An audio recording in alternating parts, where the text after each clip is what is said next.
అందరికీ నమస్తే. సో పొద్దున్న నుంచి తిరుపతి ప్రసాదం గురించి నేను మాట్లాడిన వీడియో, నేను మాట్లాడిన మాటలు చాలా మందికి తప్పుగా అనిపిస్తున్నాయి. సో ఎక్స్ప్లెనేషన్ ఇచ్చే ముందే ఆ మాటలకు ఎవరన్నా హర్ట్ అయి ఉంటే డెఫినెట్గా సారీ చెప్తున్నాను. అండ్ నన్ను రెగ్యులర్గా ఫాలో అయ్యేటోళ్ళకు నాకు వెంకటేశ్వర స్వామి ఎంత ఇష్టమో తెలుసు. యూట్యూబ్లో, ఇన్స్టాగ్రామ్లో 3 నెలలు 4 నెలల సంధి శనివారాల వ్రతాల గురించి, వాటి డీటెయిల్స్ గురించి నేను చెప్తూనే ఉన్నా. అవేవి దేని గురించి ఎవరు మాట్లాడుకోలేరు. అన్ఫార్చునేట్లీ దీని గురించి మాట్లాడినరు. ఏదైనా సరే తప్పు జరిగింది నా సైడ్ నుంచి. నా మాటలు తప్పుగా ఉన్నాయి తప్పితే నా ఇంటెన్షన్ అది కాదు. మేము రిచ్ అని అన్నది 10,000 L1 క్యూ లైన్లో నిలబడ్డప్పుడు, పొద్దున ప్రసాదం తీసుకునేటప్పుడు కాస్ట్లీ లైన్లో నిలబడ్డమని ఆ ఉద్దేశంతో అన్నాను. ఏం జరిగినా సరే ఇప్పుడు నేను ఏది ఇచ్చినా మీకు ఎక్స్ప్లెనేషన్ లాగానే అనిపిస్తుంది తప్పితే నేను తప్పు ఒప్పుకున్నట్టు మీకు అనిపించదు. అందుకోసం నేను దాని గురించి ఎక్స్ప్లెనేషన్ కూడా ఇస్తలేను.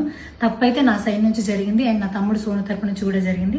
తను అవైలబుల్లో లేడు. తన తరపున, నా తరపున అందరికీ సారీ చెప్తున్నా. సో నా ఇంట్లో వెంకటేశ్వర స్వామి, నా చేతి మీద వెంకటేశ్వర స్వామి, అన్నిటికన్నా ముఖ్యంగా జీవితంలో నాకు అత్యంత విలువైంది నా బిడ్డ. నా బిడ్డను కూడా వెంకటేశ్వర స్వామి ఇచ్చిండు. నేను ఆయన గురించి తప్పుగా ఎట్లా మాట్లాడతా?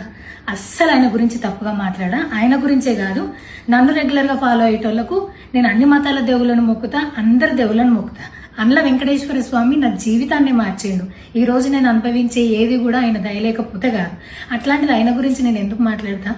అయినా సరే తెలుసో తెలకో పొరపాటు మాటలైతే నా నోటి నుంచి, మా తమ్ముడు నోటి నుంచి వచ్చినాయి.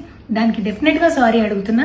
ఇదేదో యూట్యూబ్ ఛానల్ ఏమంటారు వీడియోస్ పెట్టి కేసులు పెడతా అన్నందుకు కాదు, నాకు కూడా అనిపించింది అయ్యో అట్లా మాట్లాడి ఉండకూడదని, అందుకోసం పెడుతున్నాను తప్పితే ఇంకొక ఉద్దేశం అయితే ఏమీ లేదు.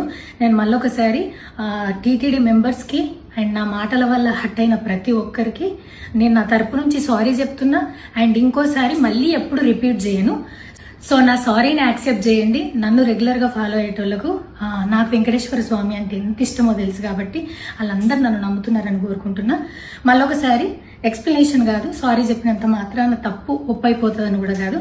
బట్ నేను చేయగలిగింది ఇది ఒక్కటే కాబట్టి మళ్ళొకసారి అందరికీ సారీ. అండ్ డెఫినెట్గా ఐ ప్రామిస్ ఇంకోసారి ఇది రిపీట్ అవ్వదు. Thank you.